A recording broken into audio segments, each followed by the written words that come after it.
幾年前咧有套電影啊，叫做咧再生號啊，叫劉青雲做嘅，唔知有冇睇過啊？有啲人有，有啲人冇啊。嗰套戲咧講咧一個好幸福嘅家庭啊，本來咁咧就因為一場嘅車禍令到咧家人咧係分散，陰陽相隔啊。個爸爸咧就過咗身，留低個媽媽同埋咧一對嘅仔女嚇。咁咧就佢哋好思念佢哋嘅親人啊，咁就好傷心。估唔到啊！佢哋話估唔到過咗咁耐都仲係咁傷心嘅。咁後來咧個女咧長大咗，佢咧就決定用一個嘅寫作嘅方式寫小説去幻想親人咧喺另一個世界嗰度去復活。咁咧並且可以令到佢哋一家咧係團聚嚇。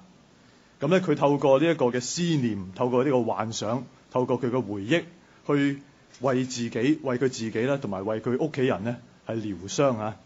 咁咧，所以影片咧開場咧有個字幕咧比較點題啲去講啊，嗰段説話咁講，佢話愛即係人間嘅愛啊，愛咧係令到死去嘅靈魂喺思念嘅當中咧係再生。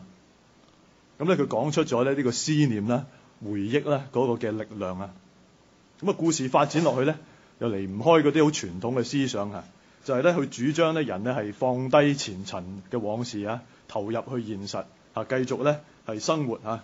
表明咗咧呢一個嘅回憶啦，同埋呢個思念啦，同呢個現實咧始終有好大嘅鴻溝喺度啊。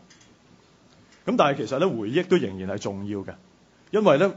回憶令到我哋咧係成為咗嗰啲有過去有現在嘅人。我哋記得尋日發生咩事，我哋先至能夠咧繼續同人講，喂，今日我哋有啲乜嘢去關心落去咧，係嘛？令到我哋能夠去同人去建立關係啦，同人嘅關係入邊有好多嘅經歷啦，有好多嘅故事啦，我哋可以講啦。越熟嘅朋友係咪越深刻嘅嗰個嘅回憶啦，係咪有感覺喺度彼此？而我哋覺得咁樣，哇，咁先至係人生值得去活㗎嘛，係嘛？所以咧，我哋話咧，回憶仍然咧係好重要嘅。而基督徒咧，其實亦都係好重視回憶嘅人嚟嘅嚇。喺早期教會咧，佢哋面對住咧第一代啊耶穌嗰啲門徒咧，一路即係耶穌復活啦、升天啦，咁啊傳講耶穌。但係咧佢哋一路老啊，一路咧離世嘅時候咧，咁佢哋咧就話發覺唔得喎，要保存翻呢一啲嘅記憶啊。咁咧所以咧佢哋咧就收集關於耶穌嘅事蹟啊，一路編寫成為咗福音書啊。咁啊，如果你多讀聖經嘅話咧，可能你唔知會唔會留意到一個嘅畫面，一個情況，就發現咧喺成個福音書啊，無論邊一卷啊，4卷嘅福音書啊，佢內容嘅整體嘅分佈入邊咧，好得意嘅。我哋以為佢係講耶穌嘅生平啦，但係好唔平均嘅。耶穌嘅生命嘅最後嗰啲嘅時間咧，係描寫得最詳盡嘅。佢最後嗰個禮拜咧，尤其是佢入耶路撒冷啦跟住佢被審判啦、被捕啦受死啦同埋復活啊，嗰段時間咧，其實係描寫得最詳盡嘅。所以佢成個嘅過程咧，嗰個嘅講故事嘅手法咧，因為用形容咧，好似人哋拍電影咧慢鏡頭咁啊。佢特別咧將啲時空咧凝聚喺嗰個禮拜，甚至乎係嗰幾日嗰個時刻嗰度，令到我哋注目喺耶穌嘅受苦同埋耶穌嘅復活嗰度。點解佢要咁樣去講故事咧？可能我哋咧好少去想像，其實對於第一代嘅門徒啊，最初嘅門徒嚟講，其實究竟現實係咩一回事咧？可以試下想像啊！其實喺現實嘅時空入邊啊，其實可能耶穌咧俾人去即係去被捕啊，一路去審判，以至到處死咧，成個過程可能係一兩日之間嘅事嚟嘅啫，發生得好緊急，非常之即係急嘅一件事嚇。門徒佢哋見到呢個情況去發生嘅時候，佢哋自己生命亦都受威脅啊！佢哋老師俾人去迫害。喺呢個時候，可能佢哋都會係六神無主做咗咧，可能好多咧令到佢哋自己後悔嘅事啊，佢哋逃走。我哋見到有啲人就唔去否認啊，同耶穌嘅關係啦，係咪？甚至乎可能有啲人咧會喺個混亂嘅當中咧，佢會質疑自己嘅。其實我有冇跟錯咗耶穌嘅咧？會唔會即係咁危險嘅？原來咁樣係嘛？唔知道咁但係咧，我哋睇到咧，跟住落嚟耶穌就更加係被處決添啦耶穌被處決咁所以咧，佢哋更加咧係完全咧被逼咧，要同呢一位親愛嘅老師咧係完全咧係中斷咗佢哋嘅關係，完全去中斷咗佢哋嘅關係當中嗰個嘅感受咧，可能好難想像有人話嘅死亡嘅可怕唔單單係在於佢我哋唔知道死後係咩一回事而係更加在於係咩咧？更加在於咧，佢使到我哋同而家現有嘅一切嗰啲嘅關係，我哋好珍惜嗰啲關係，全部中斷晒，冇晒，以至到我哋好多人關係越親嘅時候咧，傷痛亦都越深刻啦。呢個我哋明白啦嚇。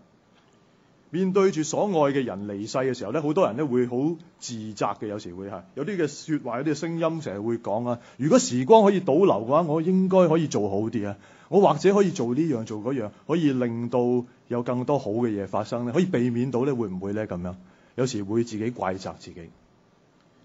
可能咧啲有血有肉嘅門徒啊，第一代嘅門徒，佢哋嘅記憶都係差唔多咁樣嘅。可能佢哋都會有好多嘅創傷咧，並且會自責，因為佢哋原來佢做咗一啲佢哋自己都冇諗過嘅表現出嚟。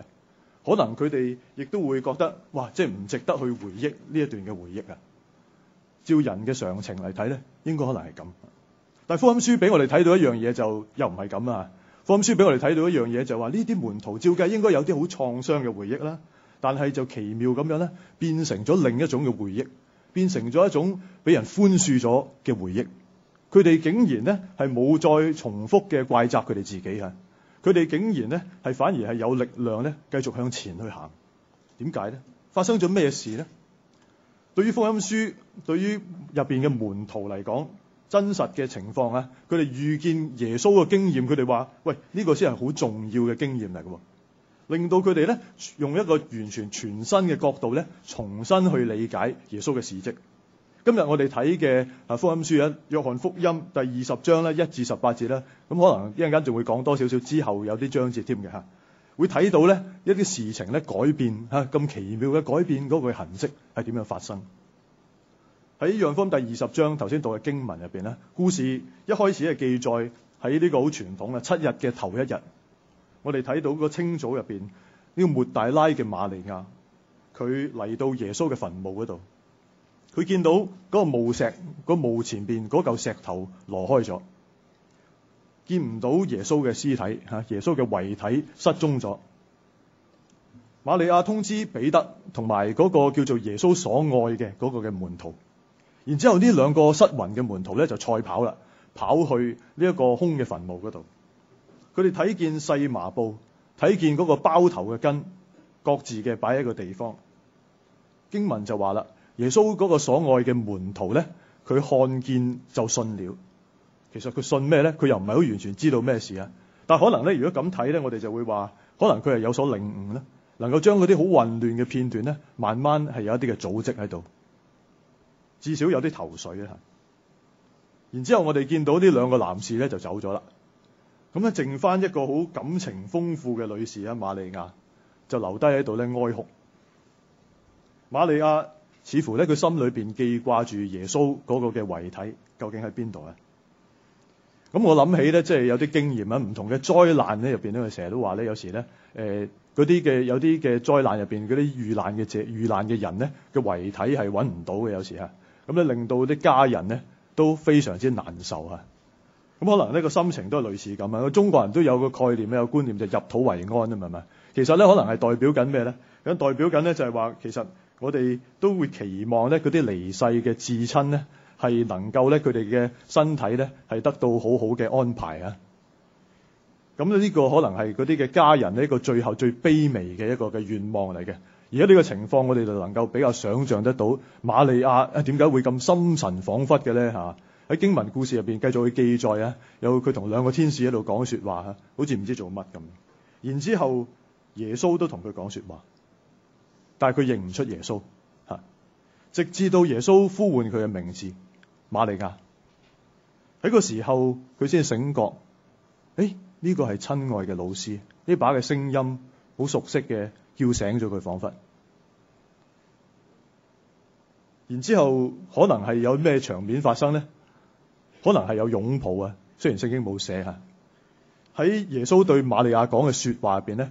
和合本修訂版咧就譯做不要拉住我啊。以前和合本咧係譯做不要摸我，掂都唔好掂嘅。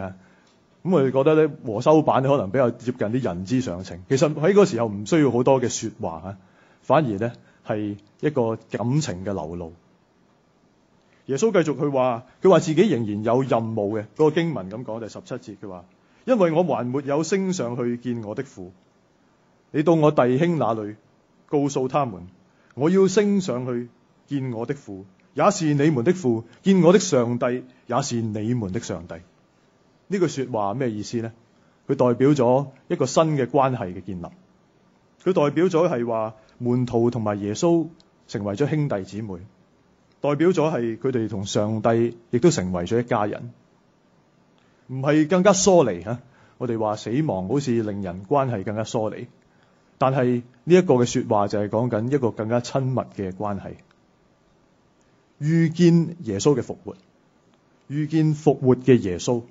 令到嗰啲嘅門徒能夠從呢一個嘅悲傷入邊咧走出嚟，能夠體會到自己係被寬恕嘅人。瑪利亞亦都能夠喺哀傷當中企出嚟，變成咗復活嘅見證人。喺約翰嘅描寫底下咧，我哋會特別會睇到多一啲門徒經歷被寬恕嘅一啲嘅痕跡喺度嘅。喺今日嘅經文之後少少嘅地方，你會睇到嘅吓，第19至23節咧，有好多後邊咧，耶穌顯現咧，有幾個片段嘅。其中一個就係佢同門徒去顯現咧。記得嗰啲門徒因為好驚俾人迫害嘅時候，佢哋匿埋一個地方，然之後耶穌向佢哋去顯現，唔係要去譴責佢哋、怪責佢哋做啲乜嘢，而係祝願佢哋有平安啦。然之後係將一啲嘅任務去交託俾佢哋，差遣佢哋進入世界。然之後耶穌又特別向一個嗰個懷疑佢復活嗰個嘅多馬門徒特別向佢顯現啦。第24至到29節有呢個記載。然之後耶穌又特別嘅喺再後啲嘅後記嗰度咧，約翰福音嘅後記，特別有同彼得又再次有對話有顯現啦。而且佢更加將一個重要嘅任務交託俾彼得。喺21章後邊15至23節都有呢啲嘅記載。呢啲嘅片段俾我哋睇到一樣嘢，就係話遇見復活嘅耶穌，令到門徒能夠喺一個創傷嘅當中企起嚟啦，體會到自己被寬恕。過去可能好自責嘅，但係唔需要啦。更加體會到嘅就係話復活嘅耶穌期望佢哋好好嘅去過呢一個新嘅生活，唔好辜負愛佢哋嘅上帝，愛佢哋嘅人。弟兄姊妹，喺人生裏邊，我哋都知道難免咧係有限制。有時人往往咧冇法子去活出嗰個更加理想嘅自己，以至到咧好多時候其實我哋都需要咧去經歷寬恕，好需要或者係人哋去寬恕我哋咧，或者係我哋去寬恕自己咧。喺今日有冇啲乜嘢嘢係令到我哋唔能夠放過自己嘅咧，或者令到我哋唔能夠去放過其他人嘅咧？願主都去幫助我哋啊！耶穌嘅復活最基本嘅意思我哋話睇到嘅就係話係睇到原來上帝咧係寬恕我哋，釋放我哋嘅人性咧，裏邊嗰個人性包括好多可能係內疚啦，可能係遺憾啦，可能係掙扎啦，同埋委屈。早期嘅門徒我哋頭先睇到，佢哋就係透過遇見復活耶穌，跟住佢哋重組翻過去相遇耶穌嗰啲嘅片段，好混亂嘅。本來耶穌俾人去拉俾人去處死，但係佢哋就整理咗，成為一個好有意義嘅記憶，好有意義嘅回憶，成為咗福音書。佢哋唔係好似頭先開始講嗰個寫小說幻想耶穌再生，而係用全新嘅角度咧去理解呢一個嘅耶穌。佢哋遇見咗復活嘅耶穌之後，明白到好多嘅道理，一路發現嘅。佢發現哇，原來耶穌真係上帝嘅仔，上帝使佢從死裏邊復活啊嘛，係嘛？佢哋發現就係話，喂，如果呢個世界上邊真係有一位上帝嘅話，呢個上帝係非常之咁愛呢個世界，以至到佢獻上佢自己獨一嘅兒子。佢哋發現到原來耶穌被釘十字架唔係意外嚟嘅。佢哋發現到嗰啲睇嚟係最失敗嘅地方，原來其實仍然係上帝嘅主場，仍然係佢嘅主場。現實嘅世界裏邊，信徒呢啲嘅記憶其實係充滿住顛覆性嘅，因為耶穌嘅死係俾羅馬嘅官府係判處死刑，十字架係愛嚟判刑罰嗰一啲叛國嘅罪犯嘅。所以當佢哋堅持去紀念呢一個無辜嘅耶穌嘅時候，其實佢哋已經喺度拒絕緊當時羅馬帝國嗰啲嘅說話。佢哋表面上好和平，但係實際上好多嘅暴力犧牲咗無辜嘅人。雖然門徒並冇力量喺當時去推翻嗰啲不公義嘅政權，哇，搞到好勁咁樣，冇。但係當佢哋去紀念嗰啲喺強權底下嘅受害人嘅時候，佢哋就已經控訴緊不公義。今日信仰都挑戰我哋嘅，如果受苦嘅基督亦都可以得到復活同埋平反嘅話，我哋點能夠忘記受欺壓嘅人呢？我哋點能夠放棄喺生活入邊去尋求正義呢？我諗起咧，早前咧喺呢個廣東嘅汕尾烏坎村，唔知你哋有冇印象啊？呢個嘅故事喺舊年年尾開始咧，村民因為嗰啲土地咧同埋嗰啲村委嗰啲嘅制度好多不公平啊，佢哋認為佢哋嘅土地咧係被出賣啊，所以佢哋同地方嘅政府咧係對抗。其中一位嘅村民嘅代表啊，臨時嘅代表叫做薛錦波，佢咧係俾當局虐打致死。好多人睇到一啲嘅消息流傳啦，話佢遍體鱗傷，但係當局咧遲遲都唔肯交出佢嘅遺體，淨係強調佢係心臟病發死亡嘅啫。薛錦波嘅屋企人同埋好多嘅村民都非常之咁憤怒，然之後佢哋將抗爭係升級，佔領咗成條嘅村。我哋見到嘅咧係地方嘅政府咧都逃走啊，逃亡。然之後當局就派咗武警啊，就包圍咗嗰個村出入嘅道路，封鎖咗佢，並且封鎖消息。有啲傳聞話可能會再派解放軍入去鎮壓添，令到我哋好多人諗起六四啊。但係咧喺嗰個時候，亦都有啲記者咧係冒險嘅咧，係突破個封鎖係入村啊。咁嗰個村入邊咧，其實有啲人咧，年輕嘅人咧出咗去打工嘅，佢哋都紛紛咧係翻去自己嗰條村嗰度去聲援。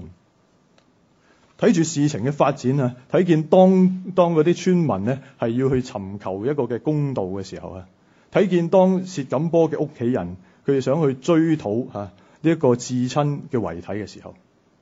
我突然之間諗，我信身體復活啊！我哋成日咁講，我信復活對於當下有咩意義呢？係咪就好似聖經故事咁樣發生啊？薛錦波從死裏復活啊，村民嘅公道得到伸張啊！當然事情唔係咁啦嚇，但係有一刻咧，我都曾經咁樣去幻想，真係好想嚇。後來事情咧峰迴路轉，當局咧係由強硬嚇變咗做係讓步，當然中間有好多事情係發生咗啦嚇。我哋睇見嚇，雖然咧佢哋去處理薛錦波嘅遺體嘅時候咧，未必完全好似屋企人嘅要求啊。譬如佢哋希望係土葬啊，希望咧可以有第三方嘅法醫咧去檢驗，都冇。不過都總算咧係交還咗，並且係安葬咗。我哋睇見嘅跟住落嚟嘅畫面就係嗰啲村民好努力嘅，用真係嘅一人一票咧去選出呢個村委。呢個基層嘅民主講咗好耐，中國話解放60幾年啊，終於咧第一次咧喺中國呢個土地入邊咧開咗花，雖然好細棵、好脆弱嘅花朵，得來不易。今日咧，我仍然咧去幻想、去期望啊，薛錦波同埋好多喺強權底下受害嘅、死亡嘅人，可以有更加好嘅結局。可能係天安門嘅遇難者啦。啱新聞講係流亡喺美國嘅一個知識分子，亦都係一個6·4啊，流亡喺海外嘅方勵之先生啊，都離開咗世界，冇法子去同屋企人團聚啊，天各一方啊，陰陽相隔。我哋期望仍然有更好嘅結局可以發生啊！我哋唔知道其實喺上帝嘅裏邊呢啲嘢係點樣去發生，但係可以肯定嘅就係話，當我哋再去講我信身體復活，當我哋再去咁講嘅時候，唔單止係講緊一個個人嘅心靈嘅安慰，而係相信我哋大家有一日可以重拾嗰啲中斷咗嘅關係，扭曲嘅關係亦都可以得到改變，以至到公義亦都可以伸張。但係喺呢一切發生之前，我哋又點樣俾人睇到復活嘅盼望呢？我哋點樣俾人睇到復活嘅盼望呢？咁前排特首選舉有結果啦嚇，咁啊啲人見到 CY 啊梁振英先生上場，咁跟住咧你見到有啲人遊行啦係嘛，揦住隻狼皮喺度啊，話狼來了啦啊，話佢又好不可信啊，跟住又話地下黨員啊呢樣嗰樣咁樣，跟住有啲人話喂，唔好咁悲觀啦，係嘛？唔好睇死佢先得㗎，係嘛？其實可能佢都有好嘅一面咧，佢想做好人咧，咁樣係嘛？咁樣，但係其實可能咧，真正嘅問題咧係我哋點樣去睇社會嘅現實啊？唔一定淨係樂觀同埋悲觀嘅情況，唔單止係邊個上場咧，係 CY 又好，係邊個都好，而係話喺一個封閉嘅制度入邊，我哋睇到好多人會推測、去猜測、去擔心，會唔會係西環嘅勢力啊？會唔會係中共其實喺度干預滲透喺呢個香港嘅政治嘅入邊？有啲網友佢哋睇見喺台灣呢個選總統係690幾萬票當選香港咧就690幾票選呢個特首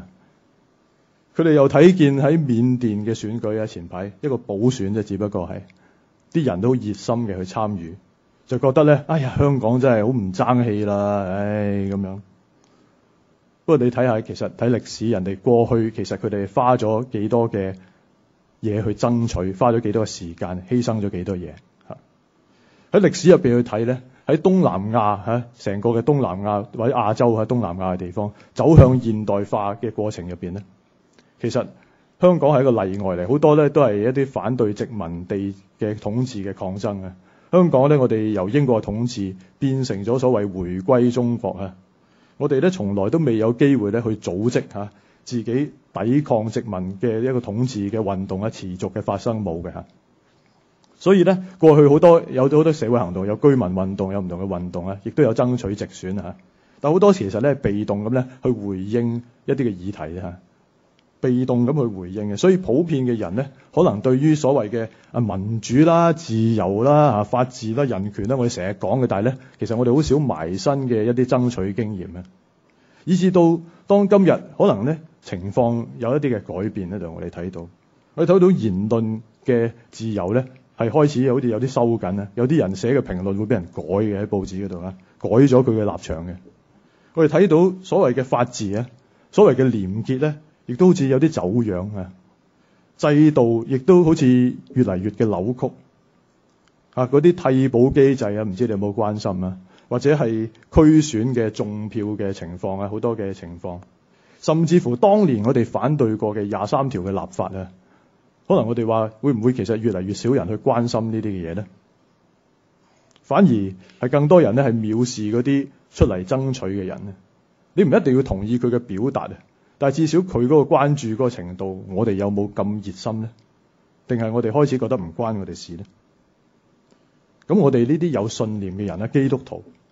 我哋又能唔能夠去更加關心呢？更加上心呢？甚至乎可以嘅話係講一句公道嘅說話，為呢個社會保留一啲嘅正氣呢？喺早期嘅教會佢哋我哋頭先睇到嘅就係話，佢哋透過好多嘅努力去傳遞對於復活耶穌嗰份嘅回憶，嗰份嘅記憶，我哋睇到嘅就係話係上帝係會寬恕嘅，如果睇到公義咧係可以伸張嘅，因此佢哋就能夠可以去接受到生命裏邊嘅限制咧，不圓滿嘅地方咧，佢哋紀念受苦嘅人咧，同時佢哋又會堅持佢哋嘅信念，唔怕威嚇，唔怕死亡。今日我哋咧，我哋又會傳遞啲乜嘢俾我哋下一代咧？我哋會有啲乜嘢嘢去做，會令到我哋嘅下一代可以有力量嘅，可以繼續去追求一個更加正義、更加和平嘅將來咧？定係我哋已經冇乜希望咁樣咧？點樣先能夠令到我哋嘅社會更加有生機咧？我哋今日又係點樣嘅生活咧？呢個復活嘅信仰係點樣影響我哋咧？願主繼續嘅向我哋說話，挑戰我哋。